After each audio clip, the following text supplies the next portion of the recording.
Good morning, everybody. Welcome back to Crafting and Crime Daily. This is the show where Rebecca, I'm your host, I recap live trials. So you have something to listen to while you're crocheting or diamond painting or, rug hooking, whatever it is you like to do and you like to put on your favorite podcast.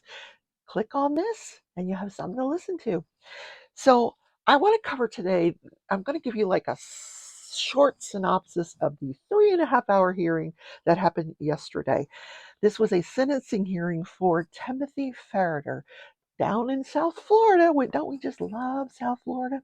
Well, he was found guilty by a jury of his peers of aggravated child abuse, false imprisonment, and neglect of a child, all related to his attempt to handle his out of control child. Now, his wife is also facing all these charges. She has not been tried yet. So, Timothy and Tracy decided to handle their oldest son by contracting to have a box built in their garage where they kept him in for most of the time.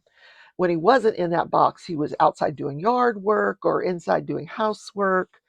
Um, yeah, it's crazy. It was a crazy trial. But he's got a really, really top-notch defense attorney. Being a defense attorney is not an easy job, especially when you've got a client that is committed a heinous offense and is not well liked. So the aggravated child abuse charge that he was found guilty of, the maximum sentence for that is 30 years. False imprisonment is 5. And neglect of a child is another 5. So he was facing up to 40 years in prison. But in Florida, they do this thing, it's a score sheet. And on this score sheet, they have aggravating factors, mitigating factors, how many crimes has he committed in the past? Well, this guy's got a pristine, clean record. He had a full-time job. As we'll hear later on, his daughter describes that, he had his public persona, and then they had the behind the closed doors persona of their father.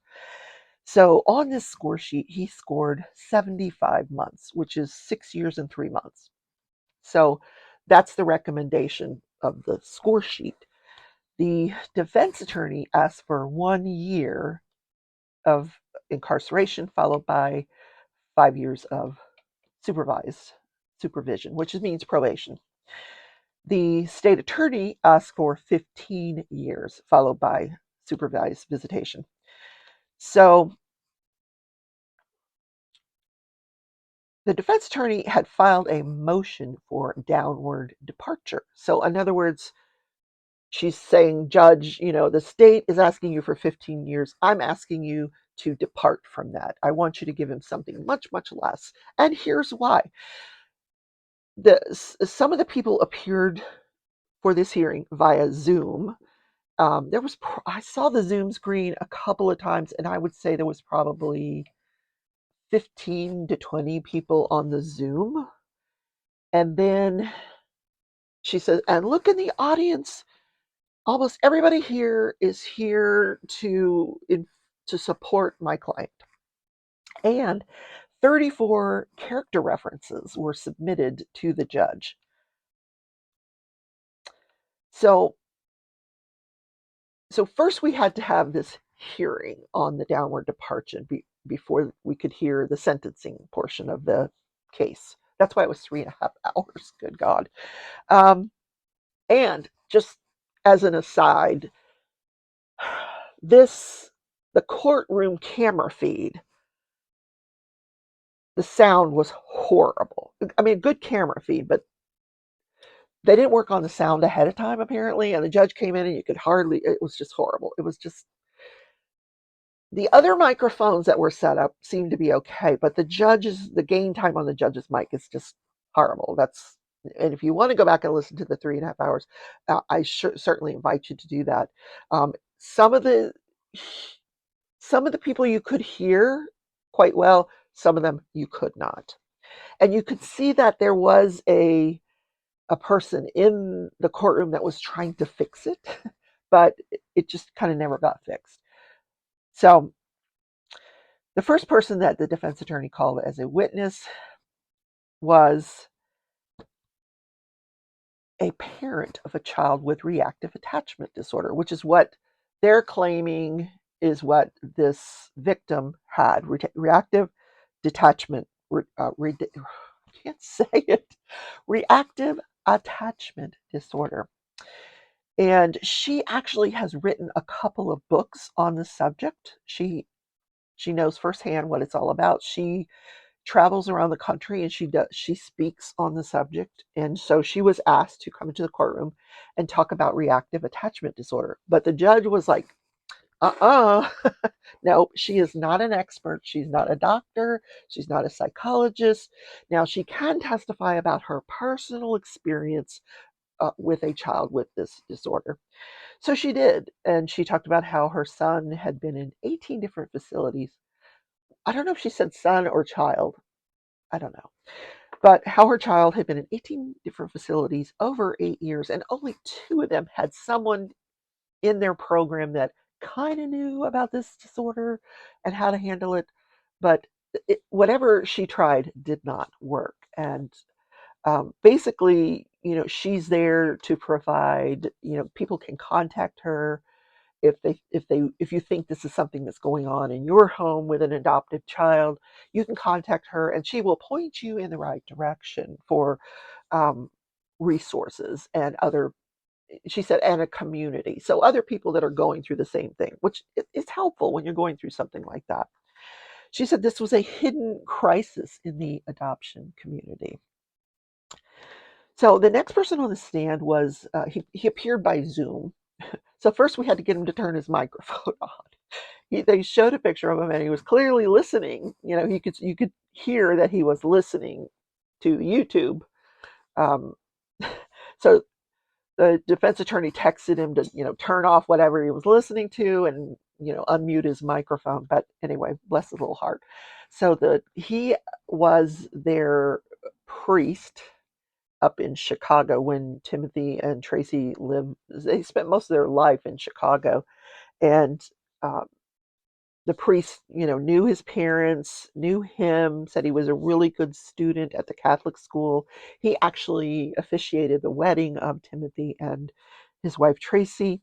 He said he was a very hardworking man, very good provider for his family, and he personally was not aware of any issues that Timothy and Tracy were having with their son. Because they never confided in him. And then he went into God mode and he's like, God's unconditional love deserves mercy and compassion. This was something someone should have said to Timothy back when he built a box in his garage. Yeah, anyway, I digress. All right, next person on the stand was next person was Tim's mother. And she talked about, after he and Tracy got married, they went down to Honduras and they helped they helped poor kids in Honduras. They really loved children. They couldn't wait to be parents. Then she asked the judge to show him mercy. I'm 74 years old and I want to live to see my son. And okay. Then the defendant spoke. Now, here's where the microphone just, like, they handed him a handheld mic and he's like right here talking. And it was, oh God, it was so distorted. Yeah, it was bad. But from what I could make out, he talked about how, I don't have any children. My children have all been taken away from me now. And it did come out during the hearing that, he has 4 children. The victim, I think, is the second oldest. The oldest is a girl named Fiona. The victim is the second oldest, and then there's 2 youngers, another girl and a baby, if you will. Probably, I'm going to say at this point, 4 or 5 years old. Yeah. Well, this happened in 22, and they had just moved down to Florida in 22. And Yeah, I'm going to say 4 or 5 years old. And just as an aside, he was alleged to have done this exact same thing up in Arizona when they lived in Arizona. He had a box in the garage that he kept this kid in. When that baby was born, because he was in that room where the baby, they turned it into a baby's room, a nursery, when the baby was born, and put him in the box in a garage. So when they moved to South Florida, he contracted to have another box built in the garage. So his three charges that he was found guilty of, really, they were moved down here in December of 2021. So he was only charged for a 6 week period of time that he had kept that child in the box, because he was arrested in late January, February of 2022. Yeah. Okay. So what else did he say? He said everything he did out of love. So he addresses each of his family members one at a time. And then he went into Jesus mode. When the storm comes, keep your eye on Jesus. This is what he's telling his children. Then he talks about how in jail he was jumped several times. He suffered a head injury, and they're extorting him. Now, this is what happens when you go to prison. They don't like child abusers, number one. And number two, they will look for your vulnerabilities. And if you go in there cowering and shaking, like we saw him when he was taken away the first time, you're going to get extorted. They'll, hey, buy me some cigarettes or else. So this is what's going on with him in jail. Wait till he gets to prison. Okay, just saying. So he asked the judge to give him house arrest and an ankle monitor. Let me go back to work, and I promise I'll never do it again. I mean, he didn't say that. I'm saying that. But anyway, I'm being facetious. Then the victim spoke, and they didn't show him. He was in the courtroom, but they took the camera, because he's a minor. They put the camera view on the defendant, Timothy Ferriter, and he said, I see a soft spot in my dad, but somehow the corrupt parts of his heart were activated, and I still love you. I forgive you. This whole thing has just been one long dream. I wish you the best. But he did ask the judge to sentence his father for 6 months of incarceration, followed by 5 years of supervision. Wow. Then I just have to comment here. There's a thing called Stockholm syndrome where, you just get beat down, but you just love your abuser. You know, I think this kid has suffered so much trauma. He's going to need years and years of therapy, and the other kids, for what they had to witness was going on in this house. So they next put on a psychologist. She appeared by Zoom, very difficult to hear. And I'm presuming that what she was talking about was the trauma that each of these kids has gone through. Then the prosecutor got up and read letters from the two girls. Now, all of these children have been permanently placed. Timothy and Tracy will never get these children's back. Their parental rights have been terminated. So the youngest child, the little boy that may be 4 or 5, he was adopted by Grandma, Tracy's mother, and lives up in Illinois. The two girls, there's no information about where they are or who they're with, for obvious reasons. The older girl, Fiona, is 17. I'm guessing 17. She's soon to reach the age of majority. So both the girls wrote letters, and this letter that Fiona wrote was so hard to listen to. Oh my God. She talked about how they had to listen to, they would be in the house and dad would be in the garage beating the victim with a jump rope. And they were just terrified living in this house, absolutely terrified. She talked about how her brother would run away and she would pray that he never came back. She mentioned that, their family had two different personas. There was the public persona that you see in all the pictures that the defense submitted to the judge. Then there was the behind closed doors persona where they were absolutely terrified. She said Timothy, her dad, would come home, get a beer, go in his bedroom, and watch TV. Anyway, so they read the second letter as well. Then the defense attorney was actually made this argument. If you're not an attorney, you probably didn't get the nuances of this argument. She's a very, very good lawyer, but she was trying to analogize this whole situation to, um, for example, if you have an altercation with someone else, you can plead self-defense, that you were provoked or you were just trying to defend yourself. So and this is a hard pill to swallow, but follow me here.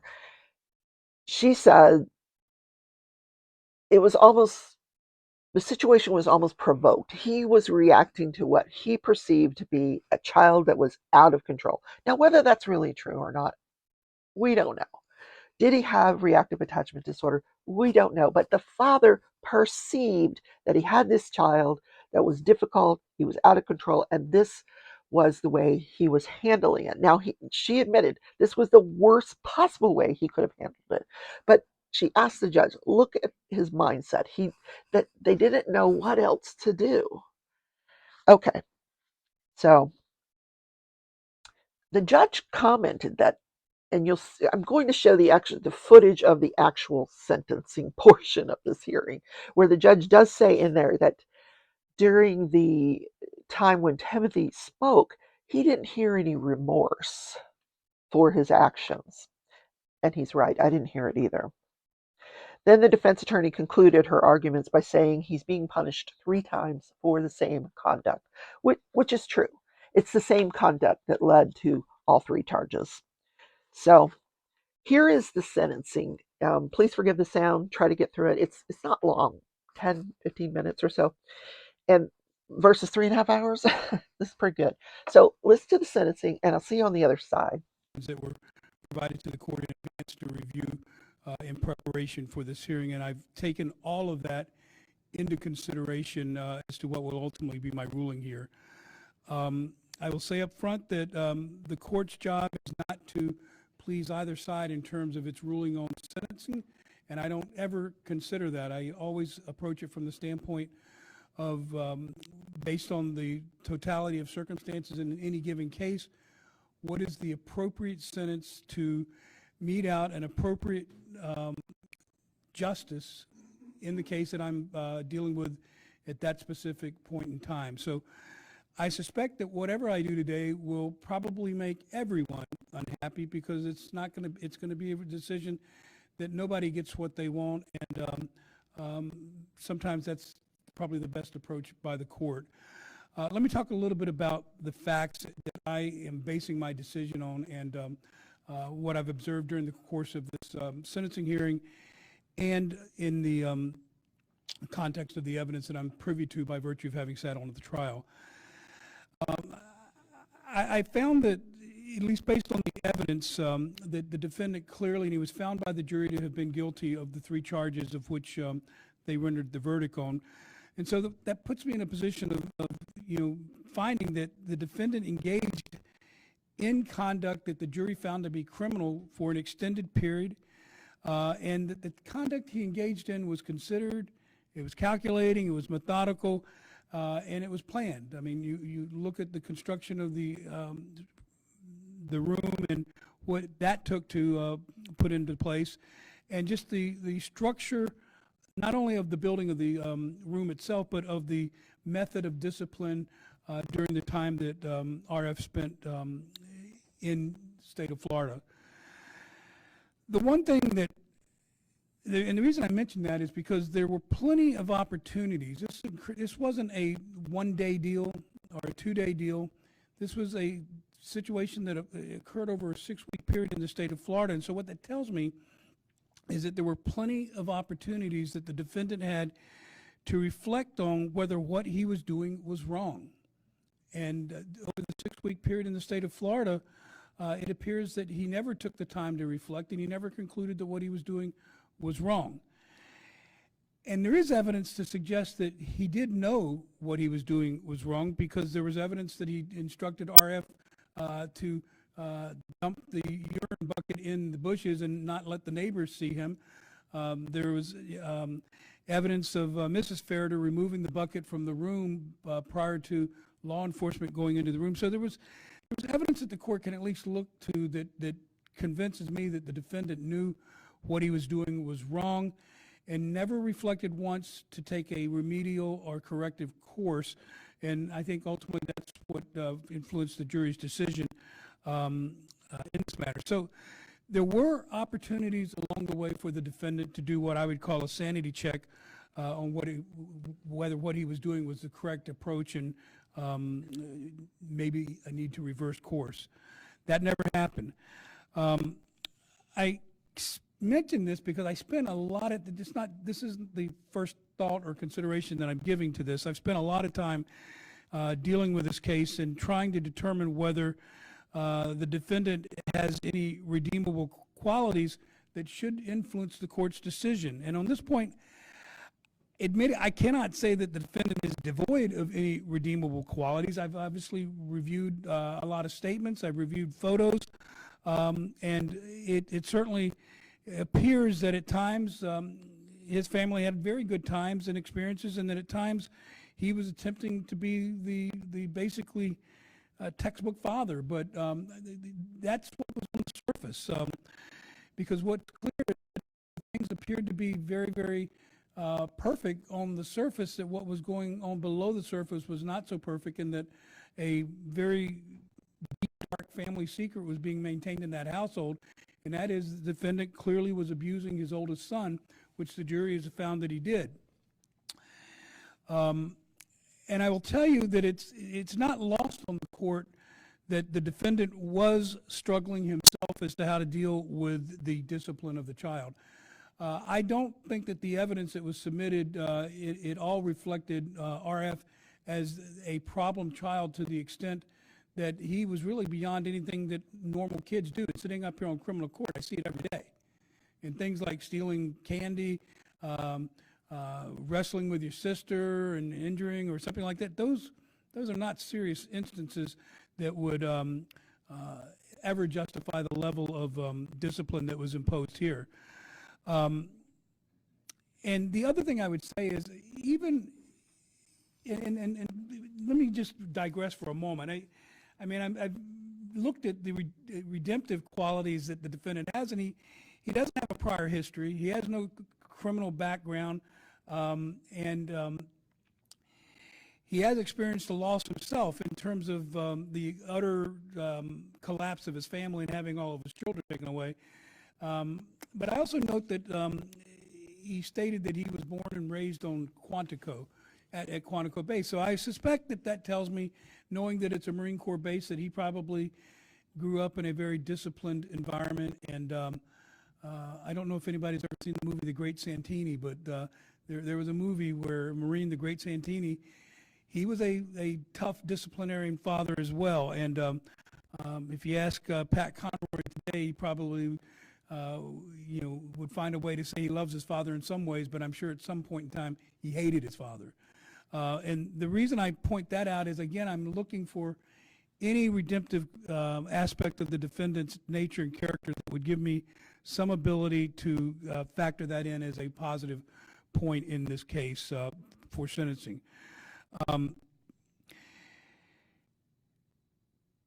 At the end of the day, the jury found the defendant guilty of the 3 charges that were in the verdict, and so I'm bound by that.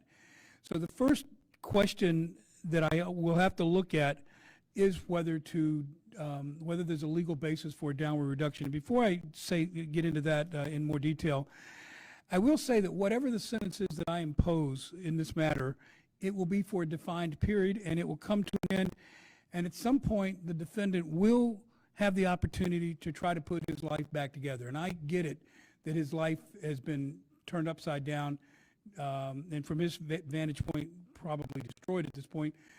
But the pain and the suffering that he's experiencing will end at some point, and he'll have an opportunity to move forward. The concern I have is that for the victim, the treatment to which he was subjected to by his father will be with him for a lifetime. And I know that, and I always listen to the victim's statements very carefully, and I know that he's professed that he loves his father, and he's asked for the court to take a specific route in terms of sentencing. But the bottom line is that he was subjected to an abuse that should never be experienced by any kid, by any from any parent. And I can't just look at the victim's wishes alone in determining what is an appropriate sentence, because no parent can ever be justified in doing what Mr. Ferriter did to his son RF in this particular instance. And I remain concerned that, as I've said, that most, if not all, of the problems were caused by the defendant himself and his discipline of the child, and the long-term harm and emotional impact that the victim probably doesn't even know he is going to suffer for the future as a result of the conduct he was exposed to. So, as you can tell, I've considered a lot of things. So this brings me to the ultimate question of what is an appropriate sentence for the defendant on the charges for which he has been found guilty. So let me address the matter of the defense motion for downward departure.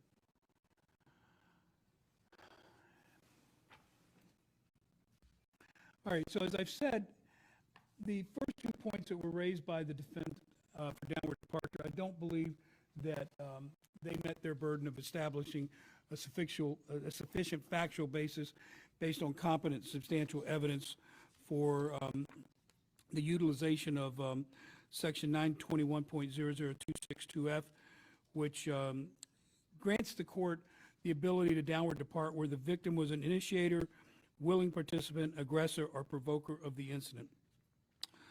I don't believe that under the circumstances of this case that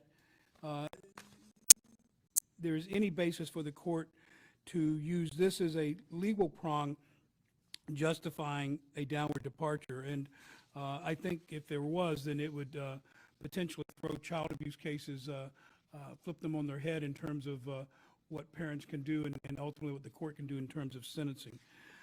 Likewise, I don't find any merit in the ground that was asserted in 921.00262F dealing with the question of the need for restitution outweighing the need for a prison sentence. Under the circumstances involving RF in this instance, I don't believe restitution is a factor at all. It won't be a factor in my sentencing decision. So again, I don't think the defense has met its burden here. So that brings me to the last prong that I did give very serious consideration to, and quite frankly troubles the court the most in terms of where my legal ruling comes out on this, and that is the portion of Section 921.0026 that states that the court may consider the enumerated downward departure grounds, but I'm not limited to them. So that means that if there's competent, substantial evidence of something else, that I can consider it. And as I understand the Montana's case, and I get that the Montana's case cited by the defense is not on all fours, a perfect match, but the court does make a statement there that does give this court some feeling that I could look to this particular section as a reason to downward depart if I wanted to. And that is, while no case has ever permitted a downward departure sentence based on that reason, and that was the reason they were talking about in Montana's, such a reason was not otherwise prohibited by law. So that brings me to the question that I ask. Is the issue of, without in any way, shape, or form looking to the conduct of the victim as justification or excuse here, can I look to the mental status or situation that the defendant was experiencing and use that as a possible basis under the catch-all provision that would give me the ability to downward depart? And I'm not aware of any case that says I can't. And so not being aware of any case that says I can't, I'm going to make a finding that under 921.0026 under the catch-all provision, that if I think the competent substantial evidence does support the argument that I can look to the conduct of the defendant and what he was experiencing and what he believed to be the case, and whether that belief was irrational or not influenced what turned out to be horrible decisions, can I consider that? Because I think that is analogous to what the court did do in the Montana's case. And so I'm going to find that under that section I can, and I do find there's been enough evidence for me to at least consider the catch-all provision. And let me talk about a few things that I recall hearing today and also that I recall hearing during the trial. There's no question that the defendant was acting aggressively and irrationally at times during the videos that we saw, and there is no question that there was a methodical, calculated effort to discipline his son in a way that I think he thought was appropriate and believed was appropriate. Although, again, that's weakened by the fact that he did try to conceal that conduct from the neighbors, and so that cuts against that conclusion somewhat. But I do think that the defendant probably came from a disciplined environment, having grown up in Quantico, and maybe that's all he knew. I don't know that that's the case or not, but having been a Marine, I know how Marines operate, and I know how disciplined the environment can be. And I will say that as horrible as the conduct was, the defendant's response in dealing with his son in terms of the room, if you look at the photos, there clearly were times that this family was a better functioning family. They had good times. It wasn't all horrible. It wasn't all the most deplorable of circumstances. And I get it now that the two daughters, that they seem to be extremely harmed by this. But there were times when they appeared to be enjoying things, and I've seen those photos. So I don't cast the broad net of putting the defendant in the category of always having been a terrible father. There were times when he tried to do the right thing, and I think did do the right thing in terms of exposing his kids to things that were positive in their lives. But that's not the end of the story, because he obviously exposed them to things that were deplorable, criminal, and that no children, neither the victim nor their siblings, should have ever been exposed to. And any type of physical abuse where a child is being held by the throat by a parent is just not acceptable in any civilized society, and certainly putting a child in a locked room, restricting the access to any air conditioning is not appropriate, certainly not in Florida. So at the end of the day, I'm going to find a basis to downward depart under the catch-all. So the question then is whether I should exercise my discretion in doing it. Because I do find that this is a somewhat unique and complex situation because of the situation that maybe the victim has RAD. It's not totally clear that he does. It's not totally clear that what he has wasn't caused specifically by how he was treated by his parents. But I do recognize that there is enough that it creates an issue where this is not your normal situation of child abuse where their children are put in a cage or a box, and there's no nothing that explains what was going on here. Ultimately, the state is requesting 15 years, and I think the defense is requesting 1 year based on the motion, followed by probation.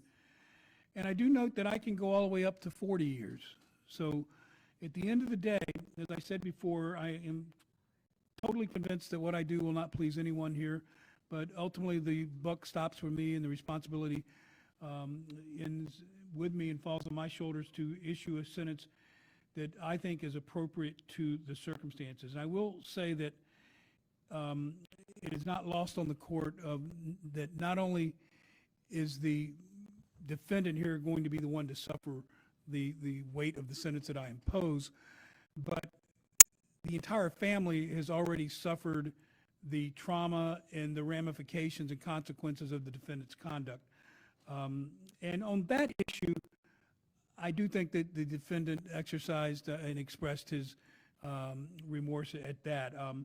I just wish he'd have been a little more forceful in getting the point to me that he actually acknowledges that what he did was wrong, and I didn't get that. I still didn't get that because I have some sneaking feeling that if all things being equal, the defendant might say that he would do the same thing over again because he thought it was the right thing to do out of love at the time he did it, and that creates problems for me. I hope that I'm wrong on that, but at least that doubt has been allowed to remain in my head. So, all right, so enough said on this. I am going to exercise my discretion to downward depart here.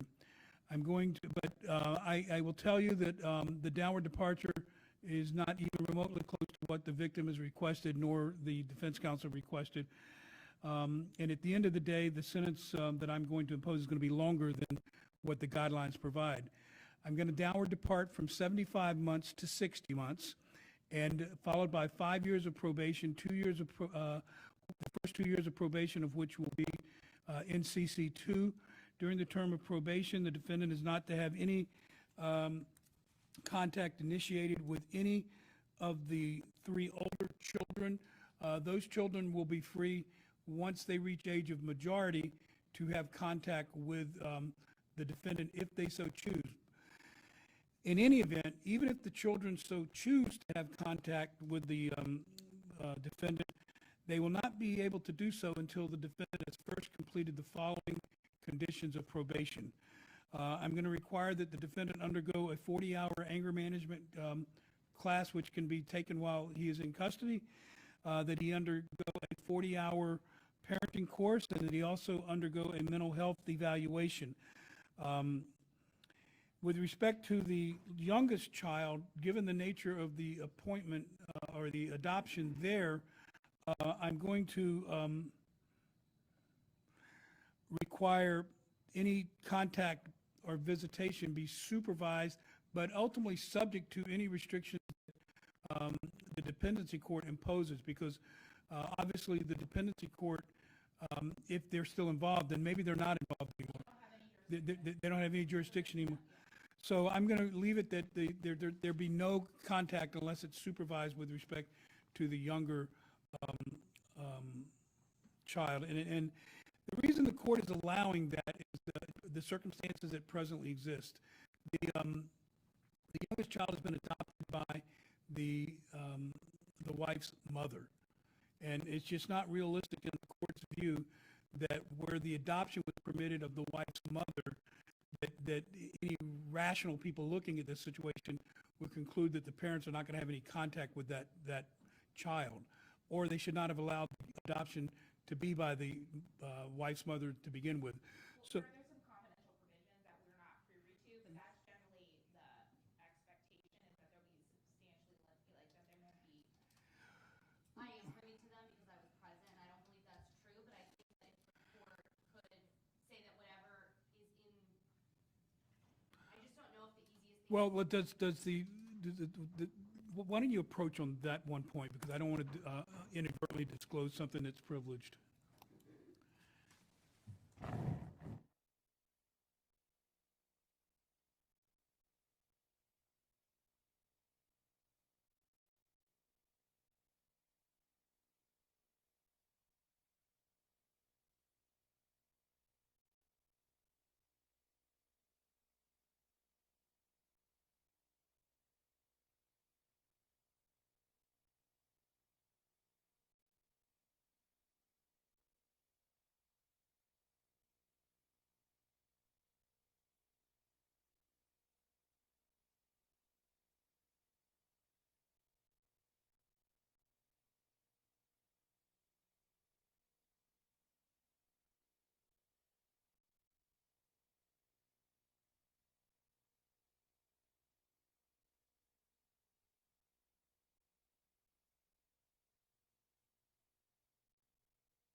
right, so with respect to contact with the minor, the youngest child, I'm going to allow supervised contact as permitted by the adoptive mother, but it must be supervised. So there shall be no unsupervised contact between the youngest child and the defendant where there isn't another adult present.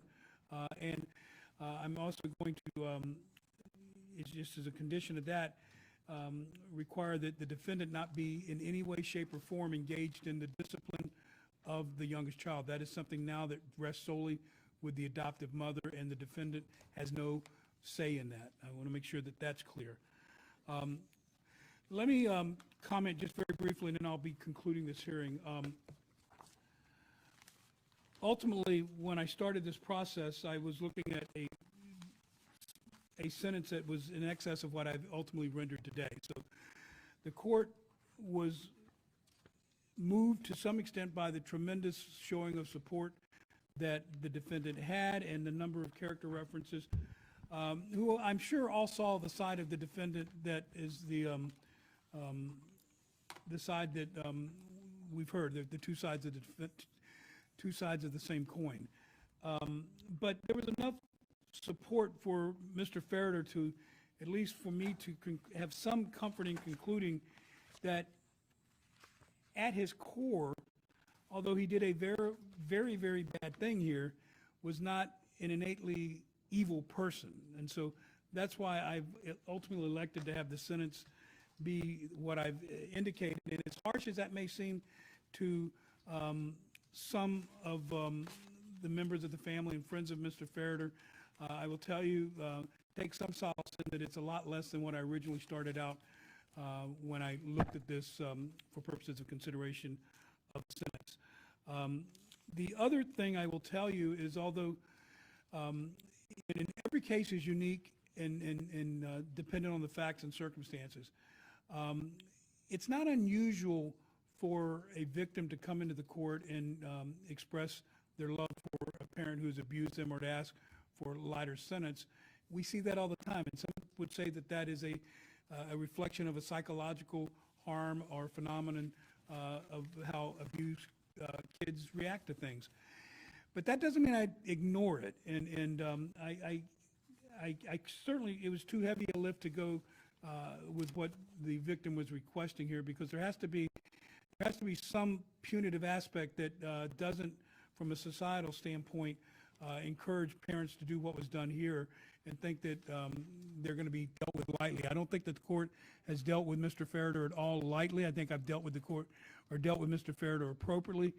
And so I just want to be clear for those who think it's too much, it's less than what I started with, and for those that thinks it's not enough, that's why I wear the robe and I make the decision. So ultimately, that's my responsibility. So that's the court's sentence in this matter. Madam Clerk, what is the... So what did you think? He got 60 months, which is 5 years in prison. Wait till he gets there. Whew. He's in for awakening. Followed by 5 years of supervision, probation. But he has to take some courses. And he should do that while he's in jail or while he's in prison for the next 5 years. He'll be out sooner than that with gain time, I guarantee you. So what actually happened, because he had 3 charges, he was sentenced for 5 years on each charge. But they are all running concurrently, so it's just 5 years. So he has to take a 40-hour parenting course, a 40-hour anger management course. He has to have a mental health evaluation. And as to the youngest child, the judge said, because he's been adopted by grandma, it would be naive of me to think that, he's not going to have contact with this child, but it must be supervised.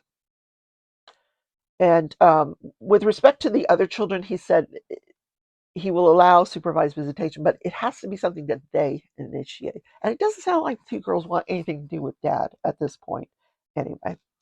So that is the 3.5 hours hearing in a nutshell.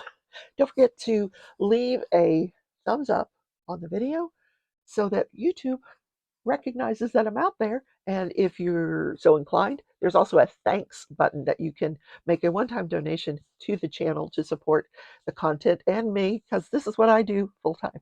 And I will see you in the next video. Have a wonderful weekend, everybody. Love you. Bye.